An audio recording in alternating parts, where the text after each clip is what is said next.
শ্রীনগরে পৃথক স্থানে বালু ভর্তি ড্রাম ট্রাক ও অটোরিকশার মুখোমুখি সংঘর্ষ, আহত 2। শ্রীনগর প্রতিনিধি এম এ কাইয়ুমের পাঠানো প্রতিবেদনে থাকছে বিস্তারিত। মুন্সিগঞ্জে শ্রীনগরে পৃথক স্থানে বালু ভর্তি ড্রাম ট্রাক ও অটোরিকশা মুখোমুখি সংঘর্ষ হয়েছে। সংঘর্ষে প্রদীপ বায়ান ও রবিন নামে 2 জন গুরুতর আহত হয়েছেন।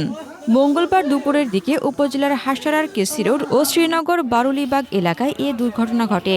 স্থানীয়রা আহতদের উদ্ধার করে উপজেলা স্বাস্থ্য কমপ্লেক্সে নিয়ে যায়। আহতদের অবস্থার অবনতি দেখে কর্তব্যরত চিকিৎসক ঢাকায় রেফার করেন। আহত অটোচালক প্রদীপ বায়ান উপজেলার বীরতারা এলাকার হরি বায়ানের ছেলে এবং রবিন ধাইসার এলাকার রহিম বাবুর্চির ছেলে। হাসনাতুজ্জাহান হিমু, দৈনিক খোলা চোখ। আপনার স্বপ্নের যাত্রা হোক ফ্লাই ইনফিনিটির সাথে।